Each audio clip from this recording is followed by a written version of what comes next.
പേളിമാണിക്ക് ഞാൻ സത്യം പറഞ്ഞാൽ ഞാൻ വിചാരിച്ചത് പേളിമാണിക്ക് പ്രത്യേകിച്ച് വലിയ ഹേറ്റേഴ്സോ കാര്യങ്ങളൊന്നും ഇല്ല, ഒരുപാട് ആളുകൾക്ക് വലിയ ഇഷ്ടമാണെന്നൊക്കെ കേട്ടോ. എൻ്റെ ഒരു ധാരണ അങ്ങനെയായിരുന്നു. പക്ഷെ അങ്ങനെയൊന്നും അല്ല. ആൾക്കും അത്യാവശ്യം ഹേറ്റേഴ്സൊക്കെ ഉണ്ട്. ആളോട് വലിയ താല്പര്യമൊന്നും ഇല്ലാത്ത കക്ഷികളും ഉണ്ടെന്നുള്ളത് എനിക്ക് സത്യത്തിൽ ഇന്നാണ് മനസ്സിലാക്കാൻ വേണ്ടിയിട്ട് പറ്റിയത്.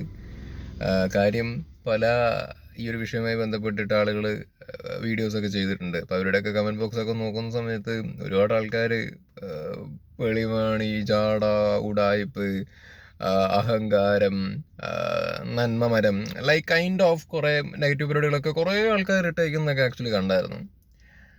ഞാനിരുന്നങ്ങനെ നോക്കുമായിരുന്നു. ഇവർ ഇങ്ങനെയുള്ള കമൻറ്റുകളൊന്നും ഞാൻ ഇതിനു മുമ്പ് കണ്ടിട്ടില്ല. നമ്മൾ ഇപ്പം മറ്റുള്ള ആൾക്കാർ പേളിമാണിയുമായി ബന്ധപ്പെട്ടിട്ട് ചെയ്യുന്ന വീഡിയോൻ്റെ താഴെയാണെങ്കിലും നോക്കിക്കഴിഞ്ഞ് കഴിഞ്ഞാൽ അവരെ സപ്പോർട്ട് ചെയ്തുകൊണ്ടുള്ള സാധനങ്ങളായിരിക്കും കൂടുതൽ കാണാൻ വേണ്ടിയിട്ട് പറ്റുക. ഈവൻ അവരുടെ ഇൻസ്റ്റാ പോസ്റ്റിൻ്റെ താഴെയും അവർ സപ്പോർട്ട് ചെയ്തുകൊണ്ടുള്ള സാധനങ്ങളായിരിക്കും കാണാൻ വേണ്ടിയിട്ട് സാധിക്കുക. ഹെയ്റ്റ് കമൻറ്റ്സ് കണ്ടിട്ടേ ഇല്ലാന്നേ. പക്ഷേ ഇന്ന് പല റിയാക്ഷൻ വീഡിയോസിൻ്റെ താഴെയും നോക്കിയ സമയത്ത് മുമ്പൊന്നും കാണാത്ത തരത്തിലുള്ള ഹെയ്റ്റ് കമൻസുകളും പരിപാടികളൊക്കെ ഇപ്പം കാണുന്നുണ്ട്. അപ്പോൾ ഉണ്ടല്ലേ, അത് പേളിയോട് മുമ്പ് തൊട്ടേ താല്പര്യമില്ലാത്ത ആൾക്കാർ തന്നെയാണോ ഇത്തരത്തിലുള്ള നെഗറ്റീവ് കമൻസ് ഇടുന്നത്, അതോ ഇപ്പം ഈ ഒരു വിഷയവുമായി ബന്ധപ്പെട്ടിട്ടുള്ള കാര്യങ്ങൾ കേട്ടതിന് ശേഷമാണോ ആൾക്കാർക്ക് അവരോടൊരു താല്പര്യക്കുറവ് വന്നിട്ട് ഇത്തരത്തിലുള്ള നെഗറ്റീവ് കമൻറ്റ് ഇടുന്നത്? എനിക്കറിയില്ല. എനിക്കിങ്ങനെ ഒരു സംശയം തോന്നി, അതുകൊണ്ടാണ് ഞാൻ ഇങ്ങനെ ജസ്റ്റ് പറഞ്ഞത്. നിങ്ങൾക്ക് എന്താണ് ആക്ച്വലി തോന്നുന്നത്? മുമ്പ് തൊട്ടേ ഉള്ള അവരോട് താല്പര്യമില്ലാത്ത ആൾക്കാരാണോ ഇങ്ങനെ ഇടുന്നത്, അതോ ഇപ്പം ഈ ഒരു വിഷയവുമായി ബന്ധപ്പെട്ടിട്ട് അവരോട് താല്പര്യം കുറഞ്ഞവരാണോ ഇങ്ങനെ ഇടുന്നത്? ഓക്കെ, ഞാൻ കാര്യത്തിലേക്ക് കിടക്കാം. പേളിമാണിയുടെ ചാനൽ, യൂട്യൂബ് ചാനൽ എനിക്കിഷ്ടമാണ് കേട്ടോ. എനിക്ക് അവരെ ഇഷ്ടമാണ്. ഞാൻ അവരുടെ ഫാന് തേങ്ങാക്കൊലൊന്നുമല്ല ഞാൻ പറയുന്നത്. അവരുടെ പ്രോഗ്രാം എനിക്കിഷ്ടമാണ്. അവരുടെ ചാനൽ ഞാൻ കാണാറുണ്ട്. അവരുടെ ചില സിനിമയൊക്കെ ഇറങ്ങുന്ന സമയത്ത് അവരെടുക്കുന്ന ഇൻ്റർവ്യൂസ് ഞാൻ കാണാറുണ്ട്. എനിക്കിഷ്ടമാണ്. നല്ല എൻ്റർടൈനിങ് ആണ്. നല്ല രസത്തിൽ അവരത് അവതരിപ്പിക്കുന്നുണ്ട്. നല്ല രീതിയിൽ ആ ചാനൽ മുമ്പോട്ട് അവർ കൊണ്ടുപോകുന്നുണ്ട്. അതിൻ്റെ എഫേർട്ടും പരിപാടിയൊക്കെ എടുത്തിട്ട്. ഇപ്പം ഇതിനു മുമ്പും പല വീഡിയോസ് ഞാൻ ആക്ച്വലി ചെയ്തിട്ടുണ്ട്. ഇപ്പോൾ ഇവിടെ കുറേ ഇൻ്റർവ്യൂ ചാനൽസൊക്കെ ആക്ച്വലി ഉണ്ട്. അവർ ചെയ്യുന്ന ക്ലിക്ക് ബെയ്റ്റിന് വേണ്ടിയിട്ടും പിന്നെ വന്നിരിക്കുന്ന ഗസ്റ്റിൻ്റെ അടുത്ത് കുറേ തൊലിഞ്ഞ ചോദ്യങ്ങളൊക്കെ ചോദിച്ചിട്ട് ക്ലിക്ക് ബെയ്റ്റിന് വേണ്ടിയിട്ടുള്ള സാധനങ്ങൾ അവരെ കൊണ്ട് എന്തെങ്കിലുമൊക്കെ പറയിപ്പിച്ചാൽ അത് ക്ലിക്ക് ബെയ്റ്റിന് വേണ്ടിയിട്ടുള്ള പരിപാടികളാണ് പല ആൾക്കാരും ചെയ്യുന്നത്. അൺനെസസറി ആയിട്ടുള്ള കുറേ തൊലിഞ്ഞ ഇൻ്റർവ്യൂസ് ഒരു സൈഡിൽ കൂടെ നടക്കുമ്പോൾ ഇപ്പുറത്ത് നല്ല ഇൻ്റർവ്യൂസ് ചെയ്യുന്ന ആൾക്കാരെ കുറിച്ച് ഞാൻ പറയുന്നതിൻ്റെ കൂട്ടത്തിൽ പേളിയുടെ പേര് ഞാൻ പറഞ്ഞിട്ടുണ്ട്. അതിൽ പേളി മാത്രമല്ല കേട്ടോ ഞാൻ പറയുന്നത്. പേളിയുടെ ഞാൻ കാണാറുണ്ട്, ദ ക്യൂ സ്റ്റുഡിയോ മനീഷേട്ടൻ്റെ ഞാൻ കാണാറുണ്ട്, FTQ രേഖ ചേച്ചിയുടെ ഞാൻ കാണാറുണ്ട്. പിന്നെ വേറൊരു ചങ്ങായി ഉണ്ട്, സില്ലി മോങ്കിൽ ഒരു ഇൻ്റർവ്യൂ എടുക്കുന്ന ഒരു ചങ്ങായി ഉണ്ട്, വിഷ്ണു എന്നതാണ് പേര്. മൂപ്പരുടെ എനിക്ക് ഇഷ്ടമാണ്. ഇവരുടെയൊക്കെയാണ് ഞാൻ ആക്ച്വലി കാണാറുള്ളത്. അപ്പോൾ ഞാൻ പറഞ്ഞു വന്നത് എന്താണെന്ന് വെച്ച് കഴിഞ്ഞാൽ ഇവരെയൊക്കെ നമുക്ക് ഇഷ്ടമാണ് എന്ന് പറഞ്ഞാൽ ഇവരുടെ പ്രോഗ്രാം ഇഷ്ടമാണ്. പ്രോഗ്രാം അല്ലാതെ ഇവരുടെ യഥാർത്ഥ ജീവിതത്തിൽ എങ്ങനെയാണ്, ഇവരുടെ യഥാർത്ഥ സ്വഭാവം എന്താണ് എന്നുള്ളതിനെ കുറിച്ച് നമുക്ക് ഒരു പിടുത്തമില്ല. അതുകൊണ്ട് തന്നെ വ്യക്തിപരമായിട്ട് ഇവരെ തലയിൽ കയറ്റി വെച്ചോണ്ടൊന്നും ഞാൻ നടന്നിട്ടില്ല. ഇവരുടെ പ്രോഗ്രാം ഇഷ്ടമാണ് എന്നുള്ളൊരു സംഭവം മാത്രമേ ഉള്ളൂ. അതേപോലെ തന്നെ ഇപ്പോൾ മെറീന മൈക്കിളിൻ്റെ കാര്യം പറയുകയാണെന്നുണ്ടെങ്കിലും അവർ ടാലൻറ്റഡ് ആയിട്ടുള്ള ഒരു ആക്ടറാണ്. ഓക്കെ, ആർട്ടിസ്റ്റാണ്. അവർ ടാലൻറ്റഡ് ആയിട്ടുള്ള ആർട്ടിസ്റ്റാണ്. ആ രീതിയിൽ അവരെ ഇഷ്ടമാണ്. അല്ലാണ്ട് അവരെയും വ്യക്തിപരമായിട്ടൊന്നും നമുക്ക് ആക്ച്വലി അറിയില്ല. അപ്പം ഈ മെറീന മൈക്കിളുടെയും പേളി മാണിയുമായി ബന്ധപ്പെട്ടിട്ടുള്ള ഒരു വിഷയം ഇപ്പോൾ കറങ്ങി നടക്കുന്നുണ്ടല്ലോ സോഷ്യൽ മീഡിയക്കകത്ത്. ശരിക്കും പറഞ്ഞു കഴിഞ്ഞാൽ ഇതിൻ്റെ അകത്ത് യഥാർത്ഥത്തിൽ എന്താ സംഭവിച്ചത് എന്നുള്ളതിനെ കുറിച്ചിട്ട് അവർക്ക് മാത്രമേ, അല്ലെങ്കിൽ ഇതിൻ്റെ പുറകിലുള്ള ആൾക്കാർക്ക് മാത്രമാണ് ഇതിനെ കുറിച്ചിട്ട് അറിയത്തുള്ളൂ. നമ്മൾ കേൾക്കുന്നത് മെറീന മൈക്കിൾ പറഞ്ഞ ആ ഒരു സൈഡാണ്. ഇനി ഇതിന് വേറെ വല്ല സൈഡ് ഉണ്ടോ ഇല്ല എന്നുള്ളത് ഒരു പിടുത്തമില്ല. സോ നമുക്ക് ഇവരെ പ്രോഗ്രാം കണ്ട് മാത്രം, ഇവർ പറയുന്ന കാര്യങ്ങൾ കേട്ടറിവ് മാത്രമേ ഉള്ളൂ. അല്ലാതെ നമുക്ക് ഇവരെ വ്യക്തിപരമായിട്ട് അറിയാത്തവർത്തോളം കാലം ഇതിനൊരു കൃത്യത വരാതെ നമ്മളെങ്ങനെ ഒരാളെ എതിർത്ത് സംസാരിക്കും, അല്ലെങ്കിൽ ഒരാളെ എങ്ങനെ സപ്പോർട്ട് ചെയ്ത് സംസാരിക്കാൻ വേണ്ടിയിട്ട് പറ്റും? എനിക്ക് സത്യത്തിൽ ഈ ഒരു വീഡിയോ തന്നെ ഇവിടെ ചെയ്യാൻ വരേണ്ട ആവശ്യമില്ല. റിയാക്ഷൻ വീഡിയോസ് ചെയ്യുന്നതിനായതുകൊണ്ടും പിന്നെ ഈ ഒരു വിഷയം ഇപ്പം ഇങ്ങനെ പോയിക്കൊണ്ടിരിക്കുന്നു. പല ആൾക്കാരും പല പെർസെപ്ഷൻസ് പറയുന്നു. കമൻറ്റ് ബോക്സിലാണെന്നുണ്ടെങ്കിൽ ഓരോരുത്തർ സൈഡിൽ നിന്ന് വർത്തമാനം പറയുന്നതൊക്കെ കണ്ടപ്പോൾ എനിക്ക് ആ ഒരു സംഭവത്തെക്കുറിച്ച് പറയണം തോന്നിയതുകൊണ്ടാണ് ഞാൻ ഈ ഒരു വീഡിയോ ആയിട്ട് ആക്ച്വലി വന്നത്. എങ്ങനെ ഒരാളുടെ സൈഡ് നിൽക്കും? ഇപ്പൊ മറീന മൈക്കിൾ വന്നിട്ടൊരു വിഷയം പറഞ്ഞു. അതിലിപ്പോ അവര് പേളിയുടെ പേര് പേളിയാണ് എന്ന് പറഞ്ഞിട്ടില്ല, പേളി അല്ല എന്നും പറഞ്ഞിട്ടില്ല. എന്നാൽ ആൾക്കാർക്ക് അത് പേളിയാണെന്നുള്ള രീതിയിൽ മനസ്സിലാക്കാനും ആക്ച്വലി പറ്റിയിട്ടുണ്ട്. പേളിയിലിരുന്ന ആൾക്കാർ ചീത്ത വിളിക്കുന്നുണ്ട്. എൻ്റെ ഒരു അഭിപ്രായം പറയുകയാണെന്നുണ്ടെങ്കിൽ ഇനിയിപ്പോൾ കുറച്ച് ദിവസത്തേക്ക് പേളിക്കുള്ള ചീത്ത വിളികളും കാര്യങ്ങളൊക്കെ ഇങ്ങനെ വരും. ഇതിൽ പേളി എന്താണ് പറയുക, ഒരു എക്സ്പ്ലനേഷനും കൊണ്ടൊക്കെ വന്നു കഴിഞ്ഞു കഴിഞ്ഞാൽ ഇവിടെ ഈ പ്രശ്നം തീരും. അത്രേ ഉള്ളൂ. ഒരു എക്സ്പ്ലനേഷൻ കൊണ്ട് അങ്ങനെ വരേ. ഈ വീഡിയോ പേളി കാണുന്നില്ല എന്നുള്ളത് എനിക്ക് ആക്ച്വലി അറിയത്തില്ല. കണ്ടാലും കണ്ടില്ലെങ്കിലും ജസ്റ്റ് എനിക്ക് തോന്നിയ കാര്യം പറയുന്നത് മാത്രം. പേളി ഒരു എക്സ്പ്ലനേഷൻ കൊണ്ട് അങ്ങോട്ട് വാ. എന്താണ് യഥാർത്ഥത്തിൽ സംഭവിച്ചത് പറയൂ. നിങ്ങളൊന്നാമത് നല്ല റെപ്യൂട്ടേഷനായിട്ട് പോകുന്നൊരു ലെവലിലാണ് ഇപ്പോൾ നിൽക്കുന്നത്. പേളി അത്യാവശ്യം നല്ല പോസിറ്റീവായിട്ടൊക്കെ നിൽക്കുന്ന ഒരു സാഹചര്യമൊക്കെ ആയിരുന്നു. ഒരു ദിവസം അങ്ങോട്ട് നേരം വെളുത്തപ്പോഴേക്കും അങ്ങനെ നേരെ തിരിയുന്ന ഒരു പരിപാടിയൊക്കെയാണ് ഇപ്പോൾ കാണുന്നത്. നെഗറ്റീവ് ആയിക്കൊണ്ടിരിക്കുന്നതൊക്കെയാണ് കാണുന്നത്. അപ്പോൾ മെറീന പേര് പറയുന്നില്ല എന്നുണ്ടെങ്കിൽ പോലും ഇപ്പോൾ എല്ലാവരും ചൂണ്ടുന്നത് പേളി പേളി പേളി പേളി പേളി എന്നുള്ള ലെവലിലാണ്. സോ ഇപ്പോൾ ഇവിടെ പേളി എക്സ്പ്ലനേഷൻ കൊടുത്തു കഴിഞ്ഞാൽ എല്ലാവരും അത് പേളിയെ കുറിച്ചിട്ട് തന്നെയാണ് പറഞ്ഞെന്നുള്ള കാര്യം അങ്ങോട്ട് ഉറപ്പിക്കുന്നു വിചാരിച്ചിട്ട് ഇവിടെ എക്സ്പ്ലനേഷൻ കൊടുക്കാതിരിക്കേണ്ട ആവശ്യമൊന്നും ആക്ച്വലി ഇല്ല. കാരണം ബാധിക്കപ്പെടുന്നത് പേളിയെ തന്നെയാണ്. പേളിയുടെ പേര് തന്നെയാണ് ആൾക്കാർ പറയണത്. അപ്പം അങ്ങനെ ഒരു റൂമേഴ്സ് ഇങ്ങനെ വരുമ്പോൾ എന്താണ് പറയുക, ഒരു എക്സ്പ്ലനേഷൻ ഇതിന് ഓപ്പോസിറ്റ് എന്തെങ്കിലും പറയാനുണ്ട് എന്നുണ്ടെങ്കിൽ അത് പറയാൻ വേണ്ടിയിട്ട് ശ്രമിക്കുക എന്നുള്ളത് എനിക്ക് ആക്ച്വലി പറയാനുള്ളൂ. കാര്യം ഏതൊരു വിഷയത്തിനാണെന്നുണ്ടെങ്കിലും അതിലൊരു ന്യായം ഉണ്ടാവും, അതിലൊരു ശരി ഉണ്ടാവും. പക്ഷെ എന്ത് ന്യായം എന്ത് ശരി എന്നുള്ളത് നമ്മൾ പറയുന്നതിന് മുമ്പേ, വിലയിരുത്തുന്നതിന് മുമ്പേ, ഒരാളുടെ ഭാഗം നിൽക്കുമ്പോൾ, ഒരാളെ എതിർത്ത് പറയുന്നതിന് മുമ്പേ ഇതൊക്കെ കണ്ടുകൊണ്ടിരിക്കുന്ന ആളുകൾ ഇതിൻ്റെ രണ്ട് വശവും കേൾക്കാൻ വേണ്ടിയിട്ട് വില്ലിങ് ആയിരിക്കണം. രണ്ട് വശങ്ങളും കേൾക്കാൻ വേണ്ടിയിട്ട് വില്ലിങ് ആയിരിക്കണം. രണ്ട് വശവും കേട്ടതിന് ശേഷം മാത്രമേ ആരുടെയെങ്കിലും കൂടെ നിൽക്കാവൂ അല്ലെങ്കിൽ ആരെങ്കിലും എതിർത്ത് സംസാരിക്കാവൂ എന്നുള്ളതാണ് എൻ്റെ ഒരു വ്യക്തിപരമായിട്ടുള്ള അഭിപ്രായം. അല്ലാതെ നമ്മളെങ്ങനെ പറയും? നമ്മൾ പറയും? ഇപ്പോൾ മെറീനയുടെ കേസ് എന്താണ് സംഭവം? അന്ന് എത്ര 2017 മുമ്പ് എപ്പോഴോ അല്ലേ, 2017 എന്തോ സിനിമകളൊക്കെ ചെയ്തുകൊണ്ടിരിക്കുന്ന സമയത്ത് അവർ ഇൻ്റർവ്യൂ ചെയ്യാൻ വേണ്ടിയിട്ട് അങ്ങോട്ട് വിളിക്കുന്നു, ക്യാൻസൽ ചെയ്യുന്നു. പിന്നെന്താണ്, ആ ഷോവുമായി ബന്ധപ്പെട്ട് നിൽക്കുന്ന ആരോ മെറീന എടുത്ത് പറയുന്നു, ഇതിന് മുമ്പുണ്ടായിരുന്ന ആങ്കറിന് നിങ്ങളെ ഇൻ്റർവ്യൂ എടുക്കാൻ താല്പര്യമില്ല എന്നൊക്കെ, അങ്ങനെ ഒരു സംഭവമാണ് പറയുന്നത്. അപ്പോൾ വേറെ ആരോ മെറീനെ എടുത്ത് പറഞ്ഞതിൻ്റെ അടിസ്ഥാനത്തിലുള്ള കാര്യങ്ങളാണ് ഇതൊക്കെ, മനസ്സിലായ? അപ്പോൾ അതിൻ്റെ റിയാലിറ്റി എന്താണെന്നുള്ളത് അറിയില്ല. ആ പറഞ്ഞ ആള് മെറീനോട് പറഞ്ഞ ആള് പറഞ്ഞത് സത്യമാണോ നുണയാണോ എന്നുള്ള കാര്യം ആക്ച്വലി നമുക്ക് അറിയില്ല. അതുകൊണ്ട് അത് ജഡ്ജ് ചെയ്യുന്നില്ല, അതാണെന്നോ അല്ലെന്നോ നമ്മൾ പറയുന്നില്ല. പക്ഷെ ഒരാള് മെറീൻ്റെ അടുത്ത് പറയുകയാണ്, മനസ്സിലായ? ഒരാൾ മെറീൻ്റെ അടുത്ത് പറയുകയാണ് പേളിയെ കുറിച്ചിട്ട്.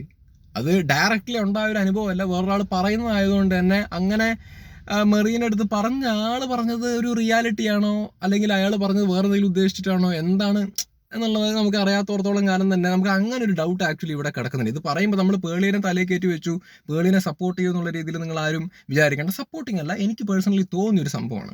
മെറീൻ്റെ അടുത്ത് പോയിട്ട് ഒരാൾ പറയുകയാണ്, നിങ്ങളെ ഇൻ്റർവ്യൂ എടുക്കുന്നതിന് മുമ്പുണ്ടായിരുന്ന ആങ്കർക്ക് താല്പര്യമില്ല എന്നുള്ള രീതിയിൽ വേറൊരാൾ പറയുമ്പോൾ ഒബ്വിയസ്ലി മെറീനയ്ക്ക് കേൾക്കുമ്പോൾ ഹേർട്ടാവും. മെറീനയുടെ ഭാഗത്ത് നിന്ന് ചിന്തിച്ച് നോക്കുന്ന സമയത്ത് ഹേർട്ടാവും. കാരണം അയ്യോ അതെന്താ, ഞാൻ ചെറുതാണോ, ഞാൻ ചെറിയ ആർട്ടിസ്റ്റ് ആയതുകൊണ്ടാണോ, അല്ലെങ്കിൽ എന്നെ അവർ അങ്ങനെ കൺസിഡർ ചെയ്യുന്നതുകൊണ്ടാണോ അവർ ക്യാൻസൽ ചെയ്യുന്നത്, അല്ലെങ്കിൽ അവർ എന്നെ ഇൻ്റർവ്യൂ എടുക്കാൻ വേണ്ടിയിട്ട് വില്ലിങ് ആവാത്തതുള്ള ഇതിൽ അവർക്ക് ഹേർട്ടാവും. മെറീനയുടെ ഇമോഷനെ 100% ഞാൻ മാനിക്കുന്നു, റെസ്പെക്ട് ചെയ്യുന്നു. You are also A human being. പക്ഷെ നിങ്ങളുടെ അടുത്ത് ഒരാൾ വന്ന് പറഞ്ഞു എന്ന് പറയുന്ന സമയത്ത് ആ പറഞ്ഞ ആൾ പറഞ്ഞതിൽ എന്താ റിയാലിറ്റി, അല്ലെങ്കിൽ ആ പറഞ്ഞ സത്യമാണോ ആണോ എന്നുള്ളൊരു മാറ്ററും കൂടി ആക്ച്വലി ഉണ്ട്, മനസ്സിലായില്ലേ? ഓഫ് കോഴ്സ് ഉണ്ട്. ആൻഡ് എന്താ പറയുക, ഇപ്പോൾ ഇവിടെ അങ്ങനൊരു സിനാരിയോയെ കുറിച്ച് ഞാൻ ചിന്തിക്കുന്നത് കൊണ്ടാണ് ഇപ്പോൾ ഞാൻ പേളിയുടെ ഭാഗത്തുനിന്ന് ഒരു എക്സ്പ്ലനേഷൻ പ്രതീക്ഷിക്കുന്നത്, അല്ലെങ്കിൽ പേളി ഇതുമായി ബന്ധപ്പെട്ടൊരു ഒരു എക്സ്പ്ലനേഷൻ കൊടുക്കണം എന്നുള്ള രീതിയിൽ ഞാൻ പറയാൻ കാര്യം ഇത് ഡയറക്റ്റ്ലി സംഭവിച്ചൊരു സംഭവം അല്ലല്ലോ. ഡയറക്റ്റ്ലി ചെയ്ത് ഇപ്പോൾ പേളി ഇപ്പോൾ ഡയറക്റ്റ്ലി മെറീൻ്റെ അടുത്ത് ഡയറക്റ്റ്ലി പെരുമാറി, അങ്ങനെ നെഗറ്റീവായിട്ട് പെരുമാറി, ഡയറക്റ്റ്ലി അവോയ്ഡ് ചെയ്തു, ഡയറക്റ്റ്ലി മോശമായിട്ടുള്ള രീതിയിൽ പെരുമാറിയെന്നുണ്ടെന്നുണ്ടെങ്കിൽ ഓക്കെ. പക്ഷെ ഇത് എന്താണ്, ഇതിന് മുമ്പുണ്ടായിരുന്ന ആങ്കർക്ക് നിങ്ങളെ താല്പര്യമില്ല എന്നുള്ള രീതിയിൽ പറഞ്ഞു എന്നുള്ളതിൻ്റെ പേരിലാണ് ഇവരുടെ ഇടയിൽ ഇങ്ങനെ ഒരു ക്രാഷ് സംഭവിച്ചിരിക്കുന്നത്, ഇങ്ങനെ ഒരു അണ്ടർസ്റ്റാൻഡിങ് ഇഷ്യൂ ആക്ച്വലി വന്നിരിക്കുന്നത് എന്നുള്ളത് കൊണ്ടാണ്. ഇത് ശരിക്കും പറഞ്ഞാൽ അവർ തമ്മിൽ അങ്ങോട്ടും ഇങ്ങോട്ടും അന്നേ സംസാരിക്കേണ്ടതായിരുന്നു. മെറീനയും പേളിയും തമ്മിൽ മെറീനയ്ക്ക് അങ്ങനെ തോന്നിയിട്ടുണ്ടെന്നുണ്ടെങ്കിൽ പേളിയെ വിളിച്ച് അങ്ങനെ കണ്ട് സംസാരിച്ചിട്ട് അതിനൊരു തീരുമാനം ആക്ച്വലി അന്നേ ഉണ്ടാക്കേണ്ടതാണെന്നേ. അതെനിക്ക് ഉണ്ടാക്കിയിട്ടുണ്ടോ ഇല്ലയോ എന്നുള്ളത് ആക്ച്വലി അറിയില്ല. അന്നോ നടന്നില്ല. അത് ഇന്നെങ്കിലും ഇപ്പോഴെങ്കിലും ഇങ്ങനെ പേര് പറയുന്നില്ലെന്നുണ്ടെങ്കിൽ പോലും ഇങ്ങനൊരു ചർച്ച ഇങ്ങനെ സോഷ്യൽ മീഡിയയിൽ പോയിക്കൊണ്ടിരിക്കുമ്പോൾ എന്താണ് ഇപ്പോഴെങ്കിലും ആ ഒരു കോൺവെർസേഷൻ അവരുടെ ഇടയിൽ വന്നിരുന്നതെന്നുണ്ടെങ്കിൽ നന്നായിരിക്കും തോന്നുന്നു. ഇതിനൊരു ക്ലാരിറ്റി, ഇതിനൊരു തീരുമാനം ആക്ച്വലി ഉണ്ടായേനെന്നാണ് എനിക്ക് ആക്ച്വലി തോന്നുന്നത്. പിന്നെ എന്താണ് അവസ്ഥ അല്ലേ ഓരോരുത്തരുടെ. എനിക്ക് സത്യത്തിൽ ഞാൻ പറയട്ടെ, നമുക്കിപ്പോൾ ഇതിലിപ്പോൾ ഒരു സൈഡൊക്കെ നിന്ന് ഇപ്പോൾ വർത്താനം പറഞ്ഞാൽ എനിക്കറിയാം ഇതിലിപ്പോൾ ഭയങ്കര സപ്പോർട്ടും പരിപാടികളൊക്കെ കിട്ടുന്നുള്ളതൊക്കെ എനിക്കറിയാം. ഏതെങ്കിലും ഒരു വശം നിന്നൊക്കെ സംസാരിച്ചതായ, പക്ഷെ എനിക്കത് താല്പര്യമില്ലടോ. കാര്യം പ്യോർലി നമുക്കറിയാത്തൊരു കാര്യം നമ്മളെ സാഹചര്യത്തിലില്ല. നമ്മളൊരാൾ പറയുന്നത് കേൾക്കുന്നു, അത് മാത്രമാണ് നമുക്ക് ആക്ച്വലി അറിയുന്നത്. അതിൻ്റെ പുറകിലെന്താ, അതിൻ്റെ സത്യം എന്താ എന്നുള്ളത് നമുക്കറിയില്ല. വേറൊരാൾ ഇതുവരെ മറുപടിയും പറഞ്ഞിട്ടില്ല, എക്സ്പ്ലനേഷനും വന്നിട്ടില്ല. അതുകൊണ്ട് തന്നെ നമുക്ക് അത് കേൾക്കാതെ ഒരു സൈഡിൽ നിൽക്കാൻ പറ്റില്ല. മെറീനേനും തള്ളിപ്പറയാൻ പറ്റില്ല, ഇവരെയും തള്ളിപ്പറയാൻ പറ്റില്ല, രണ്ടുപേരെ തലകൊണ്ട് കിടക്കാനും ആക്ച്വലി പറ്റില്ല. ബിക്കോസ് ഇത് അതിൻ്റെ പുറകിലുള്ളൊരു വിഷയമാണ്. നമ്മൾ ഇതിൻ്റെ അകത്ത് കാഴ്ചക്കാർ മാത്രമാണ്. കാഴ്ചക്കാരെപ്പം മറുപടി പറയണം, അതാണ് ഞാൻ പറഞ്ഞത്. കാഴ്ചക്കാർക്ക് അഭിപ്രായം പറയണമെങ്കിൽ എപ്പം പറയണം? രണ്ട് വശം കേട്ടതിന് ശേഷം പറയണം, വിലയിരുത്താൻ വേണ്ടി പറ്റും എന്നുള്ളതാണ്. പിന്നെന്താ, പിന്നെ ഈ അതിനുശേഷം ഇവർ നേരിട്ട് കാണുന്ന സമയത്ത്, ഇത് നേരിട്ട് കണ്ടതിന് ശേഷം അതൊരു പറഞ്ഞ കാര്യമാണ്. നേരിട്ട് കണ്ടതിന് ശേഷം വളരെ ഹാപ്പി ആയിരുന്നു. നേരിട്ട് കാണുന്ന സമയത്ത് നല്ല ലവ്ലി ആയിട്ട് സ്വീറ്റ് ആയിട്ടാണ് സംസാരിക്കുന്നത്. അല്ലെങ്കിൽ നേരിട്ട് കാണുന്ന സമയത്ത് ഇങ്ങനെ ഒരു പ്രശ്നം ഉള്ളതായിട്ട് എന്താണ് മെറീനയ്ക്ക് തോന്നിയിട്ടില്ല, അല്ലെങ്കിൽ പേളി അങ്ങനെ രീതിയിൽ പെരുമാറിയിട്ടില്ല, വളരെ കൂളായിരുന്നു എന്നുള്ള രീതിയിലും ആക്ച്വലി പറയുന്നുണ്ട്. മനസ്സിലായ സ്നേഹത്തോടുകൂടിയൊക്കെ നിന്നുണ്ടായിരുന്നതെന്നും ആക്ച്വലി പറയുന്നുണ്ട്. അപ്പോൾ നേരിട്ട് പ്രശ്നമില്ല. അപ്പോൾ ഇത് എവിടുന്ന പ്രശ്നം വന്നേ? വേറെ ആരോ മെറീനോട് പറഞ്ഞു, ഇതിനു മുമ്പുള്ള ആങ്കർക്ക് എന്താണ് നിങ്ങളെ ഇൻ്റർവ്യൂ എടുക്കാൻ താല്പര്യമില്ല എന്നുള്ളൊരു സംഭവം വേറെ ആരോ മെറീനോട് പറഞ്ഞതിൻ്റെ അടിസ്ഥാനത്തിലാണ് പേളിയായിട്ടൊരു ഇഷ്യൂ വന്നിരിക്കുന്നത്. അപ്പം അതിനുശേഷം ഇവർ തമ്മിൽ നേരിട്ട് കാണുന്ന സമയത്ത് അങ്ങനെ ഒരു അറിഞ്ഞ ഭാവമില്ലാത്ത രീതിയിൽ പേളി പെരുമാറുന്നു, എന്താണ് പറയുക, ഹാപ്പി ആയിട്ടുള്ള രീതിയിൽ പെരുമാറുന്നു എന്നുള്ള രീതിയിൽ പറയുന്ന സമയത്ത് അത് അന്ന് ക്ലിയർ ചെയ്യേണ്ട കാര്യങ്ങളാണ്. അതൊക്കെ അന്നേ ക്ലിയർ ചെയ്തിട്ടുണ്ടെങ്കിൽ നന്നായിരുന്നു തോന്നുന്നു. എനിക്ക് തോന്നിയ കാര്യം കേട്ടോ, അന്നേ ക്ലിയർ ചെയ്യാൻ പറ്റുന്നൊരു പരിപാടിയായിരുന്നു. പിന്നെന്താണ്, പിന്നെ ആ പരിപാടി അന്നത്തെ ആ ആങ്കറിങ്, ആ ഒരു പരിപാടി അങ്ങനെയാണ് ഞാൻ മനസ്സിലാക്കുന്നത്. തമാർ പടാറോ അങ്ങനെ എന്തോ തോന്നുന്നു അല്ലേ പരിപാടി. ആ പരിപാടിയിൽ എന്താണ് അതിനുശേഷവും പേളി ആങ്കർ ചെയ്തിട്ടില്ലേ തോന്നുന്നു അല്ലേ. ഇപ്പം ഇവരായിട്ടുള്ള വല്ല വിഷയമാണെന്നുണ്ടെന്നുണ്ടെങ്കിൽ അവരുടെ എപ്പിസോഡ് മാത്രം ചെയ്യാതെ മാറി നിന്നിട്ട് എന്താണ് വേണമെങ്കിൽ അടുത്തുള്ള എപ്പിസോഡുകൾക്കൊക്കെ അവർക്ക് വരാമായിരുന്നു അല്ലേ. പക്ഷെ അതിനുശേഷമുള്ള എപ്പിസോഡിൽ വേറെ ആരോ ആണ് വന്ന് ചെയ്തെന്നുള്ള രീതിയിലൊക്കെയാണ് അറിയുന്നത് അല്ലെങ്കിൽ മനസ്സിലാക്കുന്നത്. ഇങ്ങനെയുള്ള കുറേ കാര്യങ്ങളൊക്കെ ആക്ച്വലി ഉണ്ട്. അപ്പോൾ ഇതിൻ്റെ അകത്തൊരു അണ്ടർസ്റ്റാൻഡിങ് ഇഷ്യൂ, അല്ലെങ്കിൽ ഇതിൻ്റെ അകത്തൊരു ഒരു മിസ്അണ്ടർസ്റ്റാൻഡിങ്, അല്ലെങ്കിൽ ഇതിൻ്റെ അകത്ത് വേറെ എന്തൊക്കെയൊക്കെയോ വിഷയങ്ങൾ ഒബ്വിയസ്ലി ഉണ്ടാവുമായിരിക്കാം. എന്താണ് പേളിക്ക് ചിലപ്പോൾ ആ ക്രൂ മെമ്പേഴ്സായിട്ട് വല്ല വിഷയം ഉണ്ടാവുമോ, അല്ലെങ്കിൽ അതിൻ്റെ പേരിലാണോ അവർ പിന്നെ ബാക്കിയുള്ള എപ്പിസോഡുകളിൽ അവർ ആങ്കറിങ്ങിൽ നിന്ന് മാറി നിന്നിട്ട് വേറെ ആരോ ആണ് അതിൻ്റെ അകത്തൊക്കെ ചെയ്തിട്ടുണ്ടായിരുന്നത്. സോ വേറെ വല്ല ക്രൂ മെമ്പേഴ്സായിട്ട് ഇവർക്ക് വല്ല വിഷയം ഉണ്ടായിട്ടുണ്ടായിരുന്നോ എന്നുള്ളത് വരെ നമുക്ക് ചിന്തിക്കാവുന്നൊരു വിഷയമാണ്. പിന്നെ ഇതൊക്കെ മലമറയ്ക്കുന്ന ടോപ്പിക്കോ അല്ലെങ്കിൽ ഇതൊക്കെ മലമറയ്ക്കുന്ന സംഭവമായിട്ടൊന്നും അല്ല കേട്ടോ അവിടെ നിന്ന് കുത്തിയിരുന്ന് സംസാരിക്കുന്നത്. ഞാൻ പറഞ്ഞല്ലോ, നമ്മൾ റിയാക്ഷൻ ചെയ്യുന്നതുകൊണ്ട് തന്നെ ഇങ്ങനെ ഒരു സാധനം പെട്ടെന്ന് കണ്ടപ്പോൾ ജസ്റ്റ് അതിനെക്കുറിച്ചിട്ടൊന്നും നമുക്ക് തോന്നിയൊരു പെർസെപ്ഷൻ പറയുന്നു എന്ന് മാത്രം. ഇത് പക്ഷേ ഈ ഒരു പെർസെപ്ഷനും നിങ്ങൾ മനസ്സിലാക്കേണ്ടതാണ്, നിങ്ങളത് കേൾക്കേണ്ട ഒരു സംഭവമാണ്. വേണമെങ്കിൽ മെറീനയായിട്ടുള്ള വിഷയം, മെറീനയോടുള്ള ഈഗോ കൊണ്ടാണെന്നുണ്ടെങ്കിൽ പേളിക്ക് വേണമെങ്കിൽ ആ എപ്പിസോഡ് മാത്രം ഒന്ന് മാറി എന്നിട്ട് ബാക്കിയുള്ള എപ്പിസോഡുകളിലൊക്കെ വേണമെങ്കിൽ ചെയ്യാമായിരുന്നു. പക്ഷെ അങ്ങനെ ചെയ്തിട്ടില്ല, അതിന് പകരം വേറെ ആരും ആണ് ചെയ്യുന്നതെന്നൊക്കെയാണല്ലോ നമ്മൾ കേൾക്കുന്നത് അല്ലേ. അപ്പോൾ അങ്ങനൊരു ഫാക്ടറും കൂടി ആക്ച്വലി ഉണ്ട്. അപ്പോൾ മെറീനേനും ആരും ചീത്ത വിളിക്കാൻ പോകാതിരിക്കാൻ വേണ്ടിയിട്ട് ശ്രമിക്കുക. മെറീനേനും ആരും ചീത്ത വിളിക്കാതിരിക്കാൻ വേണ്ടിയിട്ട് പോകാൻ ശ്രമിക്കുക. മെറീനേനെ ആരും ചീത്ത വിളിക്കരുത്, പേളിനെ ആരും ചീത്ത വിളിക്കരുത്. ഇവരെയൊക്കെ ചീത്ത വിളിച്ചിട്ട് പ്രത്യേകിച്ച് യാതൊരു പ്രയോജനവുമില്ല. ഇവരൊന്നും തലയിൽ കയറ്റി വെച്ചിട്ട് യാതൊരു പ്രയോജനവുമില്ല. ഇതിൻ്റെ അകത്ത് കഥ അറിയാതെ നമ്മൾ ആട്ടം തുള്ളിയിട്ടും കാര്യമില്ല. ഞാനിവിടെ പറയാൻ ഉദ്ദേശിക്കുന്നത് ഇത്ര ആക്ച്വലി ഉള്ളൂ. അവർ തമ്മിൽ സംസാരിച്ചിട്ട് ക്ലിയർ ചെയ്യേണ്ട ഒരു വിഷയം അത്. എന്തെങ്കിലും അണ്ടർസ്റ്റാൻഡിങ് ഇഷ്യൂസ് ഉണ്ടെങ്കിൽ സംസാരിച്ച് അവർ തമ്മിൽ ക്ലിയർ ചെയ്യേണ്ട ഒരു സംഭവമാണ്. അത് അവർ ക്ലിയർ ചെയ്യട്ടെ. അന്ന് ക്ലിയർ ചെയ്യാൻ വേണ്ടിയിട്ട് പറ്റുമായിരുന്നോ എന്നൊന്നും നമുക്കറിയില്ല. അവരുടെ സാഹചര്യം അവർക്ക് മാത്രമേ അറിയുള്ളൂ. പക്ഷെ അന്ന് ക്ലിയർ ചെയ്തിരുന്നു എന്നുണ്ടെങ്കിൽ ഇന്ന് ഇത് ഒഴിവാക്കാമായിരുന്നു. പക്ഷെ ഇന്നും സമയമുണ്ട്. ഇന്ന് വേണമെങ്കിൽ രണ്ടുപേർക്ക് അങ്ങോട്ടും ഇങ്ങോട്ടും അന്ന് എന്താ ഉണ്ടായത്, പേളി ശരിക്കും എന്നോട് വല്ല വിഷയമുണ്ടായിരുന്നോ, എന്നെ നിങ്ങൾക്ക് എടുക്കാൻ ബുദ്ധിമുട്ടായത് കൊണ്ടാണ് നിങ്ങൾ മനഃപൂർവ്വം മാറി നിന്നത്, അതെന്താണ് അതിനെക്കുറിച്ച് പേളിക്ക് പറയാനുള്ളത് എന്ന് വേണമെങ്കിൽ ചോദിക്കാം. അപ്പോൾ പേളിക്ക് പറയാനുള്ളത് അവർക്ക് വ്യക്തിപരമായിട്ട് കേൾക്കാൻ വേണ്ടിയിട്ട് പറ്റും. ഇതിപ്പോൾ സോഷ്യൽ മീഡിയയിൽ പേളിക്ക് ചീത്തവിളി വരുന്നൊരു സാഹചര്യം വന്നതുകൊണ്ട് ഇനി വേണമെങ്കിൽ പേളിക്ക് ഒരു എക്സ്പ്ലനേഷൻ കൊടുക്കാം. അത് നല്ലൊരു ഐഡിയയാണ്. കൊടുക്കൂ പേളി, കൊടുക്കുന്നതുകൊണ്ട് എന്താ തെറ്റ്? ഇപ്പം അത്യാവശ്യം നല്ല ചീത്തയെന്ന് പറയുക കേൾക്കുന്നില്ലേ? ചീത്ത വിളിക്കാൻ വേണ്ടി പോകുന്ന ആൾക്കാരോട് എനിക്ക് ഇത്രേ പറയാനുള്ളൂ. ഇത് നമുക്ക് ഇവരെ നമുക്ക് അറിയില്ലടോ. രണ്ടുപേരെ അറിയില്ല നമുക്ക്. വെറിയരെയും അറിയില്ല, പേളേരെയും അറിയില്ല. ഇവരെയൊക്കെ നമുക്ക് ഇതിൻ്റെ അകത്ത് കാണുന്ന പരിചയം മാത്രമാണ് ആക്ച്വലി ഉള്ളത്. അപ്പം നിങ്ങളൊക്കെ എന്തിൻ്റെ അടിസ്ഥാനത്തിലാണ് ഇവരെയൊക്കെ തലയിൽ കയറ്റി വെക്കുന്നത്? എന്തിൻ്റെ അടിസ്ഥാനത്തിലാണ് ഒരാൾ പറയുന്നത് മാത്രം നമ്പിയിട്ട് എന്താ പറയുക, ഒരാളെ എതിർത്ത് പറയാം? അത് ഞാൻ രണ്ടും പറയും, മനസ്സിലായില്ലേ? ഇവരൊക്കെ നമുക്ക് അറിയില്ല. അപ്പം ആരെയും തള്ളിയും പറയേണ്ട കാര്യം, പേളിനെ പൊക്കിയെടുത്തും വെക്കേണ്ട കാര്യമില്ല. അതേപോലെ തന്നെ പേളിയാണ് ശരിയെന്നും ഇവിടെ 100% വിശ്വസിക്കേണ്ട കാര്യമില്ല.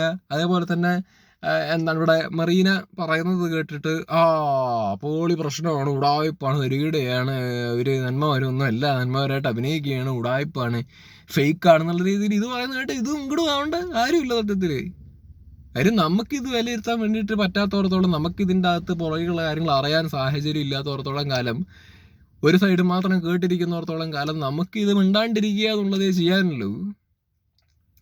ഇപ്പോൾ കുറച്ച് ആൾക്കാർക്കെങ്കിലും എൻ്റെ ഈ ഒരു വീഡിയോ കാണുന്ന സമയത്ത് നമ്മൾ പേളിയെ സപ്പോർട്ട് ചെയ്ത പോലെയൊക്കെ ആക്ച്വലി തോന്നും. സപ്പോർട്ടിങ് അല്ല. പെട്ടെന്ന് ഈ ഒരു വിഷയം കേൾക്കുമ്പോൾ ഇത് നമ്മൾ കേൾക്കുമ്പോൾ ഒബ്സേർവ് ചെയ്യുമ്പോൾ നമുക്ക് തോന്നുന്ന ചില കാര്യങ്ങളൊക്കെ ആക്ച്വലി ഉണ്ടാവും. അത് ഇവരെ സപ്പോർട്ടിങ് അല്ല, സാധ്യതകളാണ് ആക്ച്വലി പറയുന്നത്. മനസ്സിലായ? ഇതിൽ നമുക്ക് വെറുതെ ഇതിൻ്റെ ഇടയിൽ നിന്നിട്ട് ഇവരെ തമ്മിൽ തെറ്റിക്കാൻ നോക്കിയിട്ട് യാതൊരു കാര്യമൊന്നുമില്ല. എരികയറ്റാൻ വേണ്ടി നിന്നിട്ട് യാതൊരു കാര്യമില്ല. അത് ശരിയല്ല. എൻ്റെ ഒരു അഭിപ്രായത്തിൽ പറയുക, ഇത് എന്തോ ഒരു അണ്ടർസ്റ്റാൻഡിങ് ഇഷ്യൂ നടന്നിട്ടുണ്ട്, ഒരു മിസ്അണ്ടർസ്റ്റാൻഡിങ് ഇതിൻ്റെ അകത്ത് ഉണ്ടായിട്ടുണ്ട്. സംസാരിച്ചാൽ തീരാവുന്ന ഒരു വിഷയമേ ഉള്ളൂ. അത് രണ്ടുപേരും സംസാരിക്കാൻ വില്ലിങ് ആവുക എന്നുള്ളൊരു കാര്യം മാത്രമാണ് ഇതിൻ്റെ അകത്ത് ആക്ച്വലി ചെയ്യേണ്ടത്. അല്ലാണ്ട് ഇതിലിപ്പോൾ ഇത്ര വലിയ ശത്രുത വെച്ചുകൊണ്ട് രണ്ടുപേരും അങ്ങോട്ടും ഇങ്ങോട്ടും ഇരിക്കേണ്ട ഒരു പ്രയോജനമില്ല. അങ്ങനെ ഇരുന്നിട്ടെന്ന് എല്ലാവർക്കും കൂടെ വളരണം. പിന്നെ ഞാനൊരു കാര്യം പറയാം, പേളി ഇങ്ങനൊരു കാര്യം ചെയ്തിട്ടുണ്ടെന്നുണ്ടെങ്കിൽ വളരെ മോശമായിട്ടുള്ള കാര്യം തന്നെയാണ്, വളരെ മോശമായിട്ടുള്ള കാര്യമാണ്. അതും പറയാലോ. പേളി അഥവാ മറീനെ അങ്ങനെ മാറ്റി പറഞ്ഞ്, അല്ലെങ്കിൽ അവരെ ഒരു ആർട്ടിസ്റ്റിക് വാല്യൂ നോക്കി, അല്ലെങ്കിൽ അവരെ കുറച്ച് കണ്ട് മറീനയാണ് എന്നുള്ളത് അറിഞ്ഞിട്ട് ആസ് എൻ ആങ്കർ എന്നുള്ള ഇതിന് മാറി നിന്നു എന്നുണ്ടെങ്കിൽ അത് വളരെ തെറ്റായിട്ടുള്ള മോശമായിട്ടുള്ള കാര്യം തന്നെയാണ് എന്ന് ഞാൻ പറയും. ഉണ്ടെങ്കിൽ എന്നേ ഞാൻ പറയുള്ളൂ. അല്ലെങ്കിൽ അങ്ങനെ ആണ് എന്ന് പറയാൻ ഞാൻ അവിടെ നിന്നത് കഥ കണ്ട ഒരാളല്ല. അപ്പോൾ ജസ്റ്റ് ഇത്രേ എനിക്ക് പറയാനുള്ളൂ. അപ്പോൾ ചീത്ത വിളിയൊക്കെ എന്തായാലും ഇനി തുടരും. ഇനി ഇതിൻ്റെ താഴെ ചിലപ്പോൾ എന്നെ ചീത്ത വിളിക്കാൻ ആൾക്കാരുണ്ടാവുമായിരിക്കും, പേളിനെ ചീത്ത വിളിക്കാൻ ആൾക്കാരുണ്ടാവും, മെറീന മൈക്കിളിനെ ചീത്ത വിളിക്കാൻ ആൾക്കാരുണ്ടാവും. ദയവ് ചെയ്തിട്ട് ആരെയും എന്നെ വേണമെങ്കിൽ വിളിച്ചോ. നീ ഇതിൻ്റെ അകത്ത് ഇവരെ ചീത്ത വിളിക്കാൻ വേണ്ടിയിട്ട് നിൽക്കാതിരിക്കാൻ വേണ്ടിയിട്ട് ശ്രമിക്കുക. അവരുടെ വിഷയമാണത്, അത് സംസാരിക്കട്ടെ. അങ്ങനെ ബുദ്ധി ഉപദേശിച്ചു കൊടുക്കുക, നല്ല ബുദ്ധി ഉപദേശിച്ചു കൊടുക്കുക. രണ്ടുപേരും തമ്മിൽ അങ്ങോട്ടും ഇങ്ങോട്ടും സംസാരിക്കൂ, തീരുമാനം ഉണ്ടാക്കൂ എന്നുള്ള നല്ല ബുദ്ധി ഉപദേശിച്ചു കൊടുക്കുക. അല്ലാണ്ട് അതിൻ്റെ അകത്ത് ആരുടെയും ഭാഗം നിന്ന് അങ്ങോട്ടും ഇങ്ങോട്ടും ചീത്ത വിളിക്കാതിരിക്കാൻ വേണ്ടിയിട്ട് ശ്രമിക്കുക എന്നുള്ളത് എനിക്കിപ്പോൾ ഇതിൻ്റെ അകത്ത് പറയാനുള്ളൂ. ഓക്കെ, അപ്പോൾ ദാറ്റ്സ് ഇറ്റ്. ബൈ.